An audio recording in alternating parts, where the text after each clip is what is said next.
think about mothers and, as children, you kind of learn your mother's moods and approaches and when to do things, when not to do things. There was one little girl, it might have been Layla out here, that said, never let your mother brush your hair when she's mad. Yeah. Might have been Layla, I'm not sure. One of the boys said, when you got bad report card, show it to your mom while she's on the phone. But we learn how to deal with these things. There are some people here today, maybe some who are watching online, that either had a mother that was a pest at times, or you yourself as a mother were a pest at times. In 2001, a woman named Amy Borkowski wrote a book titled Amy's Answering Machine. And this book is a compilation of messages that her mother left on her answering machine. Amy's mother, she's full-blood Jewish, and she fits the stereotypical Jewish woman. One message went like this: Amila, I hope you're on your way home. I just heard on the weather there's a big storm headed for New York, and they're expecting 4 to 6 inches in the city with accumulations up to a foot in the outlying areas. So if I were you, I wouldn't go schlepping around to any outlying areas. On the weather map, all of New York, they had snowflakes the size of bagels. So you have to get out, make sure you bundle up. And wrap a scarf around your face to protect it, because there was this man who climbed Mount Everest and lost his entire nose. Okay, honey, I love you. Bye. Some mothers could, at times, be a little bit of a pest to us. Some mothers never stop worrying. One 102-year-old woman was asked if she had any worries. She said, no, I don't have any worries now. I've got my youngest son in an old folks' home.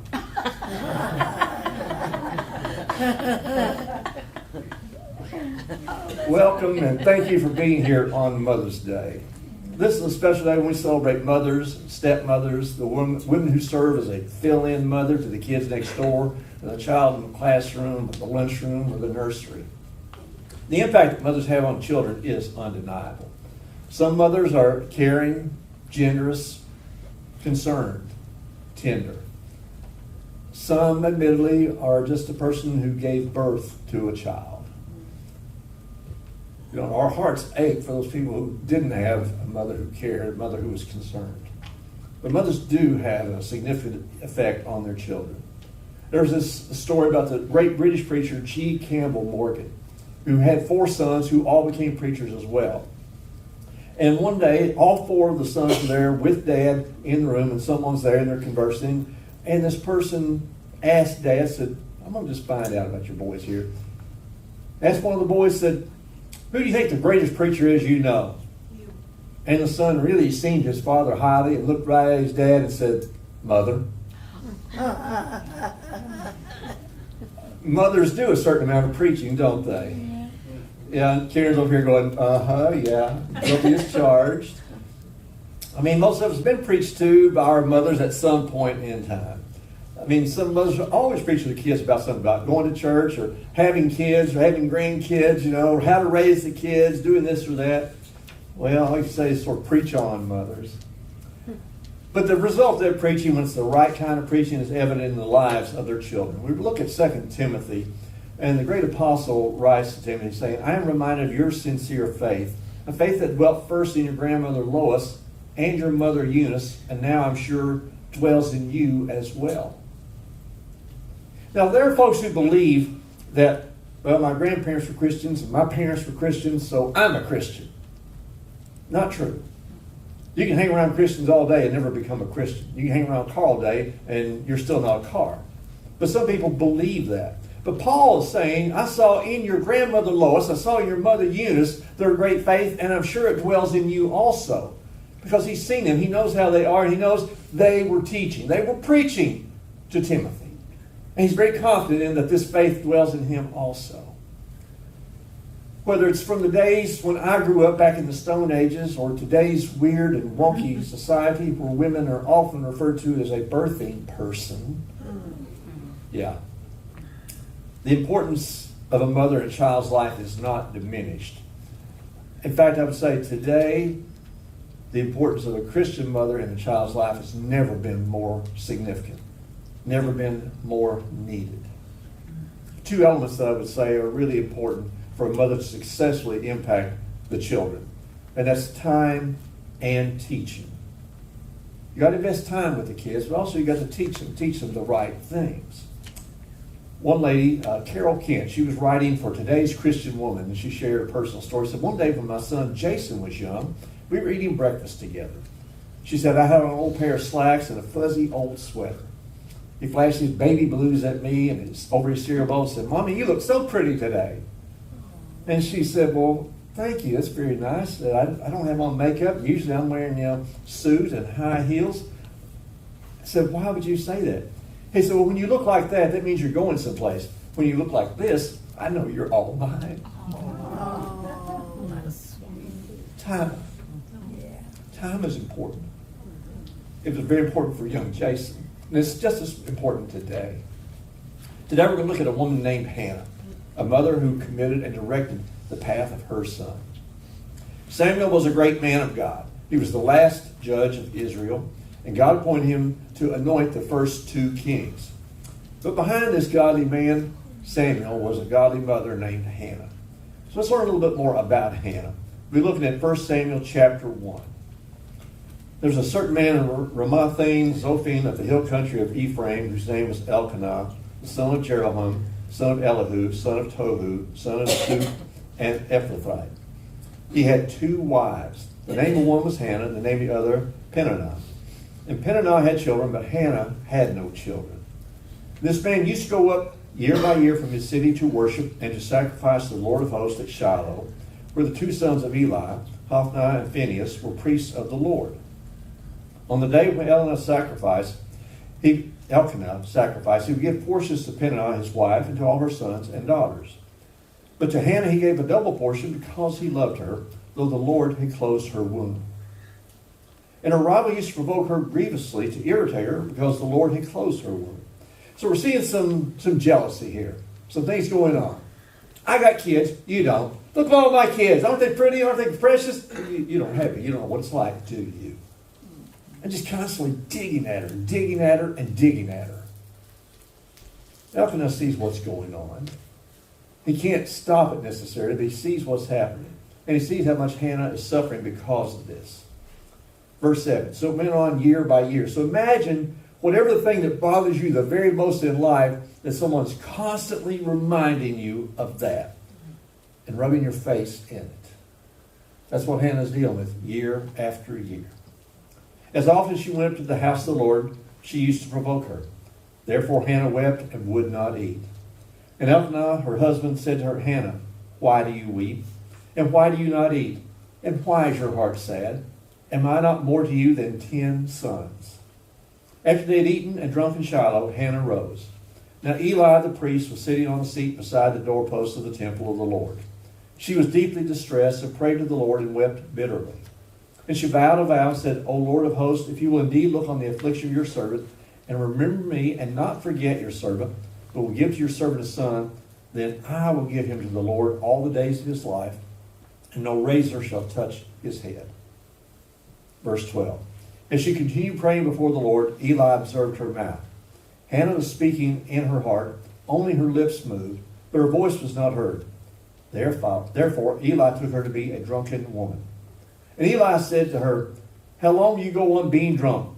Put your wine away from you. But Hannah answered, No, my Lord, I am a woman troubled in spirit. I have drunk neither wine nor strong drink, but I have been pouring out my soul before the Lord. Do not regard your servant as a worthless woman, for all along I have been speaking out of my great anxiety and vexation. Then Eli answered, Go in peace, and the Lord God of Israel grant your petition that you have made to him. And she said, Let your servant find favor in your eyes. Then the woman went away and ate, and her face was no longer sad. Then they rose early in the morning and worshipped before the Lord. Then they went back to their house at Ramah. And Elkanah knew Hannah his wife, and the Lord remembered her. And in due time Hannah conceived and bore a son. She called his name Samuel, for she said, I have asked for him from the Lord. The men Elkanah and all his house went up to offer to the Lord the yearly sacrifice and to pay his vow. But Hannah did not go up, for she said to her husband, As soon as the child is weaned, I will bring him, so he may appear in the presence of the Lord, and dwell there forever. Elkanah, her husband, said to her, do what seems best to you. Wait until you have weaned him. Only may the Lord establish his word. So the woman remained and nursed her son until she weaned him. And when she had weaned him, she took him up with her, along with a 3-year-old bull, an ephah of flour, and a skin of wine, and she brought him to the house of the Lord at Shiloh. And the child was young. And they slaughtered the bull and brought the child to Eli. And she said, O my Lord, as you live, my Lord, I am the woman who was standing here in your presence, praying to the Lord. For this child I prayed, and the Lord has granted me my petition that I made to him. Therefore I have lent him to the Lord. As long as he lives, he is lent to the Lord, and he worshiped the Lord there. Chapter 2. And Hannah prayed and said, my heart exults in the Lord. My horn is exalted in the Lord. My mouth derides my enemies because I rejoice in your salvation. There is none holy like the Lord, for there is none beside you. There is no rock like our God. Amen. Amen. Maybe some of you in this room have felt like Hannah, that all the cards were stacked against you. But even with all these harsh difficulties, Hannah was a special woman, and she was blessed by God. Let's look at Hannah and see what made her special and why God blessed her. 5 things we're going to look at this morning. First, God blesses a woman of endurance. A woman of endurance. Verse 2 in this passage seems a bit odd in that immediately after listing Elkanah's family tree, his lineage in verse 1, verse 2 details his marital status. Most of the time, we don't find that happening in our biblical accounts. It might seem a bit odd to tell us his marital status so soon after introducing him. But this truth is very, very significant. It has to be significant for God to directly be put in early in this book.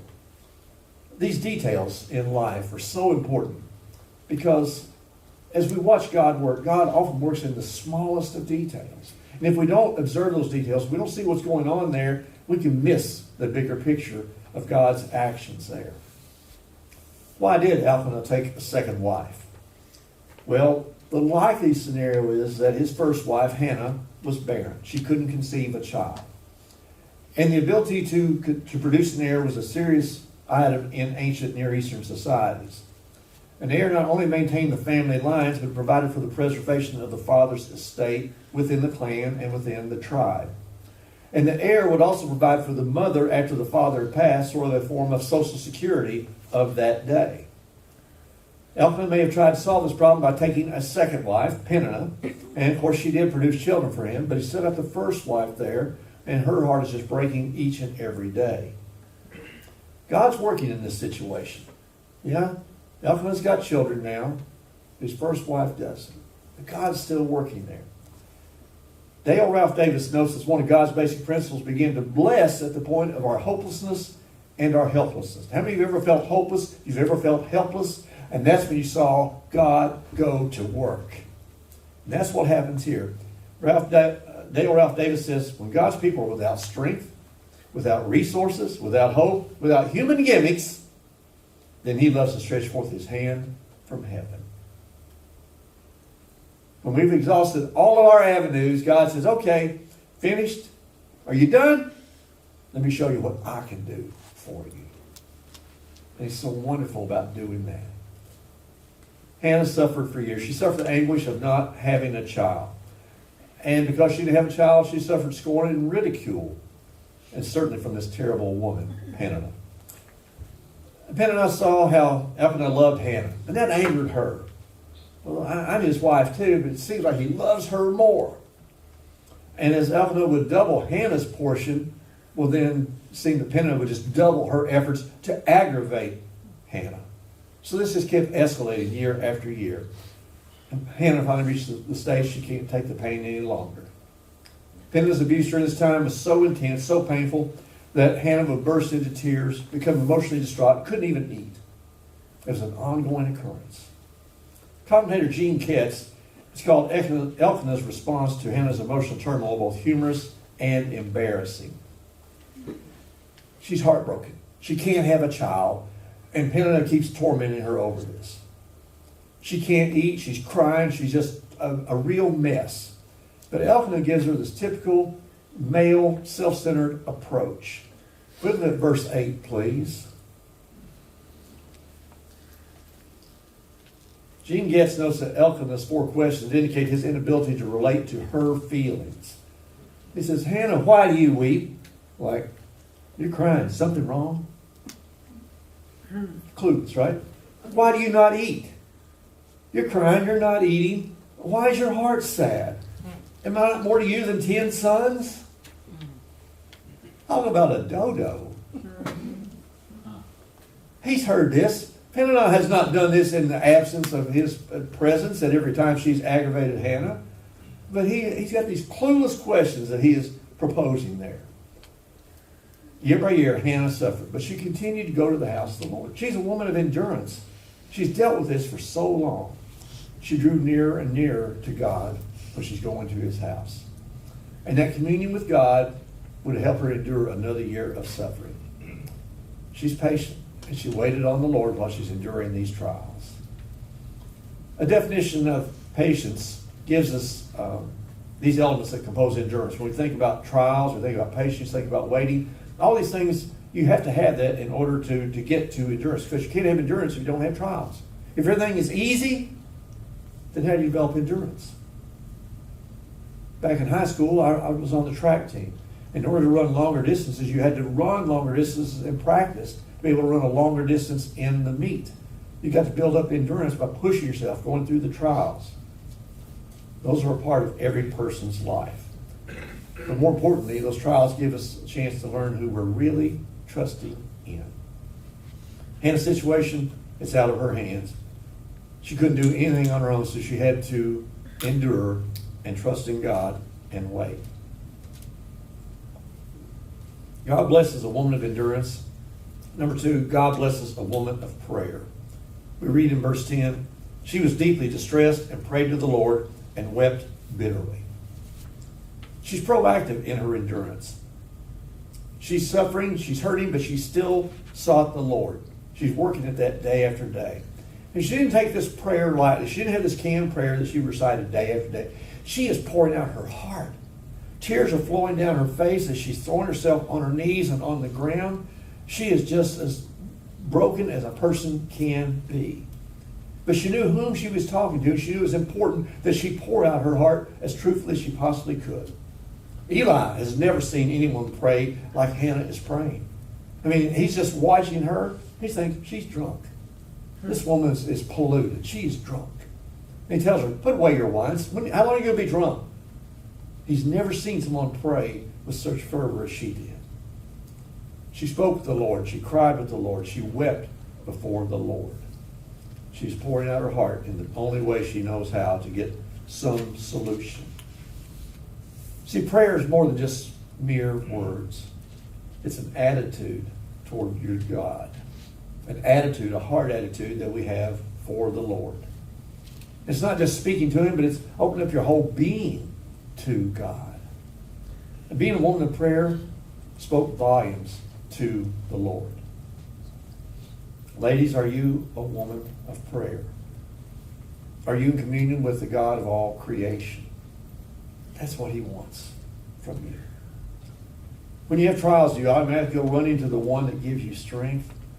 Or do you start down your checklist? Okay, how do I handle this? What do I do? Because that's sort of our natural reaction. Remember Hannah. She knew someone she could lean on, someone she could pour her heart to. God blesses a woman of prayer. Number 3, God blesses a woman of faith. The woman of prayer just knew the Lord had answered her through the prophet. In verse 17, Eli answered, go in peace, and the God of Israel grant your petition that you have made to him. Just a moment ago, he said, you're drunk, woman. Stop your drinking. Quit it. But now he realizes he was so wrong. And he says, go in peace, and the God of Israel grant your petition that you have made to him. He understood the sincerity of her prayer, and he understood the depths of her hurt. Verse 18, and she said, let your servant find favor in your eyes. Then the woman went her way and ate, and her face was no longer sad.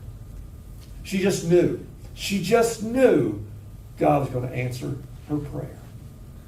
That's what we have to do. She had faith.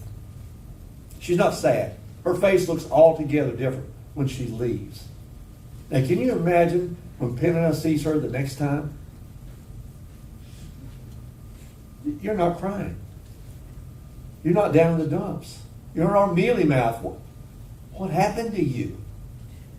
And she probably starts trying to gouge her again. And it didn't work. Hannah knows God's heard her prayer. He's spoken through Eli. Hannah placed her faith in the Lord. And that is as much as she could do. And God did not disappoint. Within a year, after all of her endurance, her prayer, and her faith, God gave her a little boy. Being a woman of faith is so important. The basis for her endurance and prayer was her faith in God. She endured because she trusted the Lord. She prayed because she trusted the Lord. Faith is the foundation of our relationship with God. We have to believe that He is who He says He is, and He will do what He says He will do. And that unrelenting faith changes lives. It changes your life, but it also changes the lives of others around you. 4 ministers were discussing the merits of the Bible, the various translations. And one liked the King James Version best because of its simple, beautiful English. Another liked the New Century Version best because of the modern language. The third preacher liked the Living Bible even better since it paraphrased, made things even simpler sometimes. The fourth minister was silent. And when asked to express his opinion, he said, "I like my mother's translation best." The other minister said, "We didn't know your mother translated the Bible." He said, "Yes, my mother translated the Bible into everyday life. It is the most convincing translation I ever saw." Thank God for mothers who live the faith of Christ in their lives and give that example to their children. Ladies, are you a woman of faith? Is God the anchor in your life? Is He the base for your life? When trials come, and they will, do they destroy your equilibrium? Do you go spinning out of control? Have faith in God, as Hannah did. Number 4, God blesses a woman of worship. We see an unexpected twist in the narrative as we continue reading through this passage in verses 21 through 23. The man Elkanah and all his house went up to offer to the Lord the yearly sacrifice and to pay his vow. But Hannah did not go up, for she said to her husband, "As soon as the child is weaned, I will bring him, so he may appear in the presence of the Lord and dwell there forever." Elkanah, her husband, said to her, "Do what seems best to you. Wait until you have weaned him. Only may the Lord establish His word." So the woman remained and nursed her son until she weaned him. After the birth of the son, Elkanah is ready to go up, take his family. It's time to pay the vows again, make this pilgrimage to Shiloh. And Hannah says, "No, I'm going to stay home. I'm going to nurse the baby until he's weaned, and then I'll take him and we'll presume to the Lord that he's going to live there forever." Now, weaning a child in that day and time could take 3 years or longer. Elkanah seems a bit cautious about this. He's thinking, oh boy, she made the promise to God. She promised him. And now maybe she's doing the backstroke. Not sure. Because we know for some mothers, giving up a child, no big deal. But for the majority, the vast majority of mothers, that motherly love, they couldn't just release that child right away. They couldn't do that easily, frivolously. Hannah promised that she would pay her vow after Samuel was weaned. She said, "I will bring him so he may appear in the presence of the Lord and dwell there forever." Elkanah says, "Okay, whatever you think is best, stay here with him until he's weaned." But we see that Hannah was determined to give back to the Lord what He had given to her. So Elkanah encouraged her to do what she thought was best. But he was serious about paying the vow. He would make sure that she was going to fulfill her part of this promise she had made. So his statement, "Only may the Lord establish His word," was intended to remind Hannah of her vow and ask the Lord to strengthen her in her resolve. He's basically saying, God, don't let her forget her promise. God, don't let her change her mind. We have this beautiful child, and she promised you to give him to you. Don't let her forget. And Hannah didn't forget her commitment to the Lord. She didn't forget the one who made all this possible. So she worshiped. Verse 24. And when she had weaned him, she took him up with her, along with the 3-year-old bull, ephah of flour, and a skin of wine. And she brought him to the house of the Lord at Shiloh, and the child was young. Then they slaughtered the bull, and they brought the child to Eli. And she said, "O my Lord, as you live, my Lord, I am the woman who was standing here in your presence, praying to the Lord. For this child I prayed, and the Lord has granted me my petition that I made to him. Therefore I've lent him to the Lord. As long as he lives, he is lent to the Lord," and he worshiped the Lord there. She had promised that no razor will ever touch his head. She's saying he's going to be a Nazarite. You may remember Samson was a Nazarite. And he's living for God, but he lost all of his strength, all of his abilities when his hair was cut. And she said, this child, his hair will never be cut. He's going to be your servant forever. She was a woman of worship. Ladies, are you a woman of worship? You see God as high and lifted up, worthy of all that you can give him? Or like some men and women who forget God as soon as he gives what you ask for. Sometimes we forget about that little bargain that we were trying to make. We said, Lord, I promise you I'll do this, I'll do that. And then as soon as it happens, you go, did I say that? I don't really remember. Hannah was a woman of worship and a woman of commitment. God blesses a woman of worship. Number 5, God blesses a woman who knows the source of her salvation. What will save you? Remember Amy from Amy's Answering Machine? Her mother had to be one really special lady. One message she left went like this. Hi, Mila, I want to ask you, the pair of shoes you said you bought, do they have crepe soles or regular rubber? Do me a favor, honey, it's very important. Check and see if they're rubber or crepe. Because they were just saying on the news, if you're ever in a plane crash, crepe is no good if you have to go down the slide. So let me know, okay? Mom is worried about her daughter being saved because of her shoes. Amy's thoughts were just a little bit different from her mother's thoughts on this. Amy said, as I'm crashing to earth, my life is flashing before me. I can't even imagine that my last thought would be, I'm wearing the wrong shoes. She said, please. My last thought would be the same as any other young woman who's strapped to a gurney and going and hoping for the best as you're being rolled into ER. My last thought would be, I hope I shave my legs. God blesses a woman who knows the source of her salvation. Crepe shoes, rubber-soled shoes, false gods. None of those things will save us. Hannah rejoiced in the deliverance from her trials and her suffering. And we see this in 1 Samuel chapter 2. And Hannah prayed and said, my heart exults in the Lord. My horn is exalted in the Lord. My mouth derides my enemies because I rejoice in your salvation. You saved me. You saved my life. You gave me this son, and I give him back to you, your salvation. Verse 2, there is none holy like the Lord, for there is none besides you. There is no rock like our God. Hannah knew who it was that had blessed her beyond measure. And she knew the source of salvation. Do you know the source of salvation? Are you struggling to find an anchor in your life? Sometimes people are trying to hold on to the wrong things. Things that won't give you the solid, faithful approach that God will. Hannah knew where salvation came from. Salvation comes from the Lord through the blood of Jesus Christ. Folks, today is the day. We celebrate mothers today, but most importantly, we want to celebrate the Father who gave us his Son, Jesus Christ, so we could have salvation. If you've never accepted him, today is the day you can be saved. So I'd encourage you, just surrender your heart. Because he wants to do for you. He wants to change your life like he changed Hannah's life. But you can't do that through your own ways. You can't get yourself into heaven no matter how hard you try. You just have to simply say, I surrender.